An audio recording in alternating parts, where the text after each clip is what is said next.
الشيخ محمد بن عبد الوهاب ابن سليمان التميمي. بسم الله الرحمن الرحيم. اعلم رحمك الله أنه يجب علينا تعلم 4 مسائل. الأولى العلم. الحمد للہ وکفا وسلام علی عبادہ الذین اصطفی اما بعد. بات چل رہی تھی کہ جتنے انبیاء علیہم الصلاۃ والسلام آئے، ہر نبی نے جو دعوت دی وہ یہی تھی کہ ان اعبدوا اللہ واجتنبوا الطاغوت، صرف ایک اللہ کی عبادت کرو اور اللہ رب العالمین ایک اللہ کی عبادت کرو اور طاغوت سے اپنے آپ کو بچاؤ. طاغوت کے کا مطلب آپ نے سمجھ لیا کہ طاغوت کسی مخلوق کو اس کے حد سے آگے بڑھانا. اللہ تعالیٰ نے جس چیز کا جو حد مقرر کیا ہے، ادب میں، احترام میں، محبت میں، آپ اس کو حد سے زیادہ بڑھا کر کے اس کی عبادت کرنے لگیں، اس کی اطاعت کرنے لگیں، اللہ کو چھوڑ دیں، اسی چیز کا نام کیا ہے؟ طاغوت. شیخ الاسلام رحمۃ اللہ علیہ کہتے ہیں طواغیت بہت سارے ہیں، والطواغیت کثیرہ. طاغوت بہت قسم کے ہوتے ہیں، بہت سارے طاغوت ہیں، لیکن مین 5 ہیں. مین طاغوت 5 ہیں، انہیں کو سمجھیں. طاغوت تو بہت ہیں لیکن مین 5 ہیں. وہ 5 طاغوت کیا ہیں؟ سب سے پہلا طاغوت ابلیس ہے.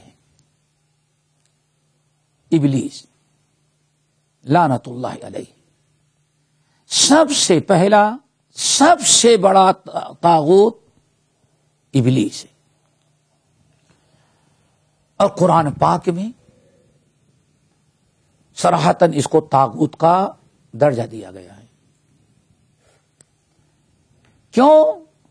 اس نے اللہ کی اپنے نفس کی عبادت کی، اللہ کا حکم ٹھہرایا، انکار کیا، اللہ کا حکم انکار کیا کبر اور غرور میں آ کر کے. تو وہ پہلا طاغوت ہے. نمبر 2 ومن عبد وهو راض.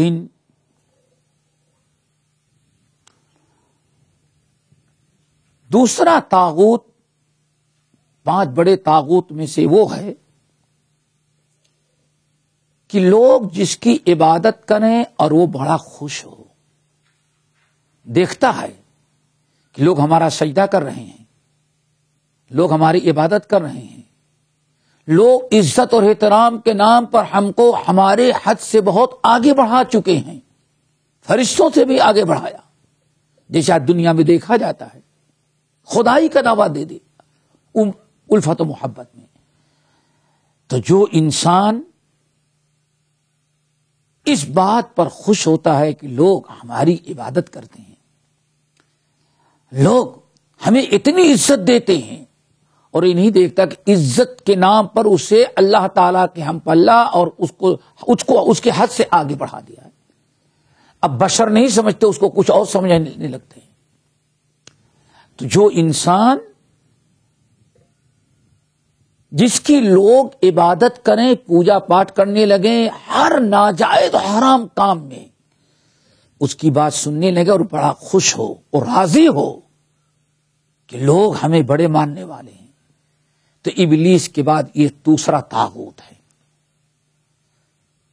اس کو اچھی طرح سے یاد کر لیں. ومن عبیدہ، لوگ جس کی عبادت کرنے لگے، پوجا پاٹ کرنے لگے، اس کے حد سے آگے بڑھانے لگے اور وہ اس پر بہت خوش ہو اور اس کو پسند کرتا ہو، تو یہ انسان طاغوت ہے. کیوں؟ اس کا کام یہ تھا کہ یہ اللہ کا بندہ ہے، اللہ کا بندہ ہے، یہ مخلوق ہے.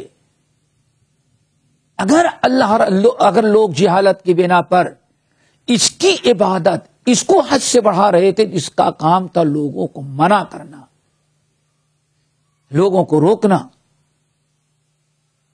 جیسے کہ اللہ کے رسول بیٹھے ہوئے تھے, ایک شخص نے اتنا کہا, وہی ہوتا ہے جو اللہ چاہے اور رسول چاہے, اتنا ہی اس نے کہا. اللہ فرمایا, ڈانٹا اس کو, اجعلتنی للہ ندن, تم نے ہم کو اللہ تعالی کے ساتھ ملا دیا. یہ ہے دینداروں کا, نیک لوگوں کا طریقہ. لیکن یہ انسان, لوگ اس کے عزت و احترام اس کو کتنا ہی بڑھائیں, اس کے لیے رکوع کریں, سجدہ کریں, اس کے قدم کو چومیں, سب کچھ کریں, اور وہ سر پہ ہاتھ پھیرتا ہے اور بہت خوش ہوتا ہے, تو یہ بھی طاغوت ہے. کیوں؟ یہ معبود بنتا جا رہا ہے اور غلط کام کرنے والے لوگوں کو منع نہیں کرتا. یہ نمبر 2, ومن دعا الناس الى عبادت نفسہ. ایک انسان ایسا ہے کہ لوگوں کو دعوت دیتا ہے کہ میری عبادت کرو, بس اپنی ہی عبادت کروانے کے لیے. جیسے فرعون, نمرود, آج بھی بہت سارے لوگ ایسے ہیں, چاہتے ہیں کہ سارے لوگ اس کو اپنا معبود بنائیں, اس کی عزت و احترام اتنا بڑھائیں کہ وہ معبود بن جائے, اور لوگوں کو دعوت دیتا ہے, لوگوں کو بلاتا ہے.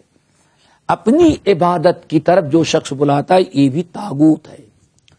5 بڑے زبردست طاغوت میں سے ایک طاغوت یہ ہے جو اپنی عبادت کی طرف لوگوں کو بلاتا ہے.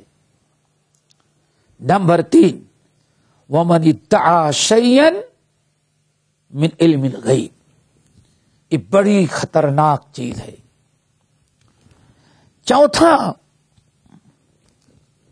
5 بڑے طواغیت میں سے چوتھا طاغوت, من ادعا شیئا من علم الغیب, جو لوگوں کہے مجھے غیب کا علم ہے, میں جانتا ہوں, مجھے غیب کا علم ہے, مجھے بہت ساری ہونے والی چیزیں معلوم ہیں. اور آج ایسے بہت سارے لوگ,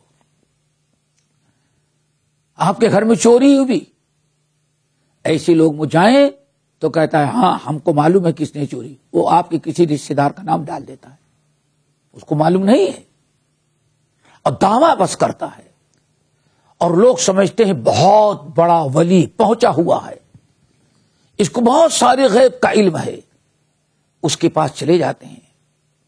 بہت سارے لوگ اپنے ہاتھ کو دکھلاتے ہیں, ذرا دیکھیں میرے تقدیر میں کیا لکھا ہوا ہے, جبکہ تقدیر کا علم اللہ کے علاوہ کسی کو نہیں ہے. یہ زمین پر بیٹھ کر کے انسان بے دین جو لوگوں کو ہاتھ دے کر کے قسمت بتاتا ہے, تقدیر, یہ بھی طاغوت ہے. اور یہ ایسا طاغوت ہے جو آج ہمارے معاشرے میں بہت ہی زیادہ پھیلا ہوا ہے. تو طاغوت سمجھیں, 5 طاغوت بہت بڑے بڑے ہیں. ان میں سے 4 طاغوت کا تو آپ نے سن لیا, ابلیس, اور لوگ جس کی عبادت کریں. نمبر 2, جس کی عبادت کریں وہ بڑا خوش ہو, وہ بھی دوسرا طاغوت. تیسرا طاغوت جو لوگوں کو اپنی عبادت کی طرف بلائے, دعوت دے, وہ بھی طاغوت. نمبر 4, جو علم غیب کا دعویٰ کرے. آپ کے گھر میں چوری ہو گئی, آپ کو بتائے, اور کبھی ایسا ہوتا ہے آپ کو کوئی تکلیف پہنچ رہی ہے, کس نے نقصان پہنچایا پتہ نہیں, آپ جائیں گے کسی عراقی کے پاس, کسی عامل کے پاس, کوئی بابا کے پاس, تو آپ کا ہاتھ پکڑے گا, آپ کا کپڑا منگائے گا, آپ کی فوٹو منگائے گا, سب کچھ دیکھنے کے بعد کہے گا فلاں نے آپ کے گھر میں چوری کی ہے. یہ اس کو نہیں پتا کس نے چوری کی ہے, لیکن اپنے آپ کو غیب کا علم سمجھتا ہے. میرے پاس ایسا علم ہے, میں بتا سکتا ہوں. یہ دجال ہے اور یہ طاغوت ہے. نمبر 5, ومن حکم بغیر ما انزل اللہ, جو اللہ تعالی کی نازل کردہ کتاب اور نبی کی لائی ہوئی شریعت کے خلاف فیصلہ کرتا ہے. یعنی پانچواں طاغوت وہ ہے کہ اللہ تعالی نے سارے مسائل حل کیے. اللہ نے فرمایا ایسا ہے ایسا ہے، سارے قانون اللہ اس کے رسول نے پاس کر دیا ہے. لیکن ایک انسان قانون کا مالک، ایک انسان فیصلہ کرنے والا ہے، اور وہ کہتا ہے یہ اللہ کا قانون نہیں چلے گا. اللہ اس کے رسول کی شریعت، اللہ اس کے رسول بنائے ہوئے قانون کی تحقیر کرتا ہے، تذلیل کرتا ہے، اس کو غلط کہتا ہے، اس کو حقارت کی نگاہ سے دیکھتا ہے، اور کہتا ہے میں نے جو قانون بنایا، میرا جو حکم ہے اس پر عمل ہوگا. اللہ اس کے رسول کے، اسلام و شریعت، کتاب و سنت کے احکام اور قوانین کو غلط قرار دے کے ٹھکرا دیتا ہے، اور اللہ اس کے رسول کے قانون سے اچھا قانون اپنا بناتا ہے، اب اپنا قانون سمجھتا ہے، یا کسی اپنے بڑے کا نہیں. اللہ اس کے رسول کے قانون ختم، ہمارا قانون چلے گا، اور یہ فلاں کا قانون بہت اچھا ہے. جو انسان اسلامی قوانین، اللہ اس کے رسول کے احکام کو غلط سمجھ کر کے، ناقابل قبول سمجھ کر کے رد کر دیتا ہے، اور یہ کہتا ہے یہ اللہ اس کے رسول قانون بہت پرانا ہو گیا، آج اس ترقی یافتہ دور میں یہ قانون نہیں چل سکتا، ہم جو قانون بنائیں گے اس پر چلنا ہے. تو یہ انسان جس نے اسلام کو، کتاب قرآن و حدیث کو، شریعت اسلامیہ ٹھکرا کر کے سارے احکام جو اللہ نے نازل کیے ان کو ختم کر کے، حقیر و ذلیل کر کے اپنا قانون چلانا چاہتا ہے اور اپنے احکام لوگوں کو سونپنا چاہتا ہے، یہ بھی اصل میں ایک ایسا انسان ہے جو طاغوت ہے. طاغوت ہے. کیوں؟ اللہ اس کے رسول کے قانون سے اپنے قانون کو اچھا سمجھتا ہے، اللہ اس کے رسول کے احکام سے اپنے حکم کو بہتر، زیادہ فائدے مند سمجھتا ہے.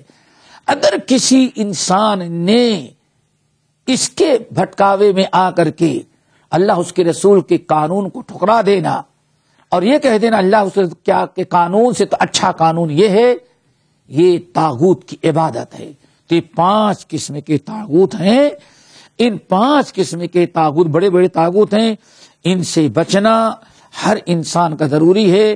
بغیر ان سے بچے ہوئے مومن کا ایمان برقرار نہیں رکھتا. ہر اعتبار سے ہم طاغوت سے بچیں اور اپنے آپ کو طاغوت سے بچائیں، جبھی انسان کا ایمان سلامت رہتا ہے. یہ ساری چیزیں جو آپ نے سنا طاغوت کے بارے میں، اس کی دلیل کیا ہے؟ بہت سارے دلائل ہیں. ایک دلیل شیخ الاسلام نے سورۃ البقرہ کی آیت پیش کی، لا اکراہ فی الدین، والدلیل قولہ تعالی لا اکراہ فی الدین قد تبین الرشد من الغی فمن یکفر بالطاغوت ویؤمن باللہ فقد استمسک بالعروۃ الوثقی. یعنی اللہ تعالیٰ نے جو قانون نازل کیا ہے اس سے بہتر قانون کائنات میں کوئی ہو ہی نہیں سکتا.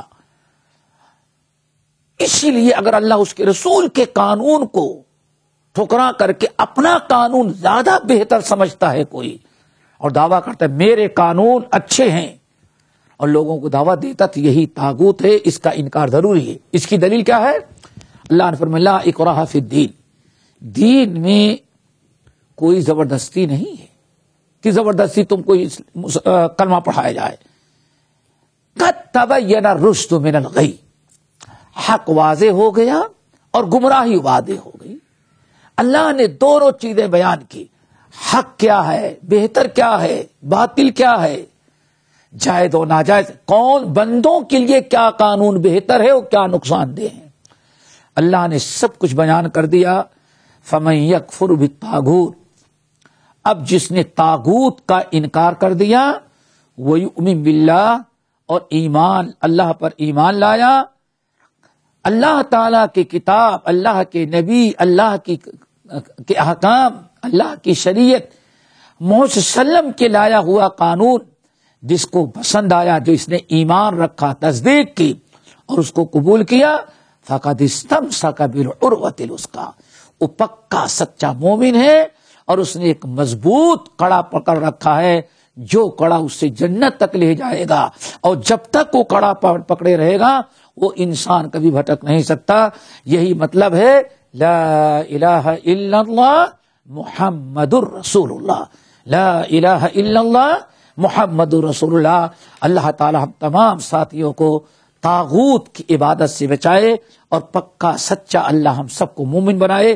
اقول قولی ھذا واستغفر اللہ من کل ذنب واتوب الیہ۔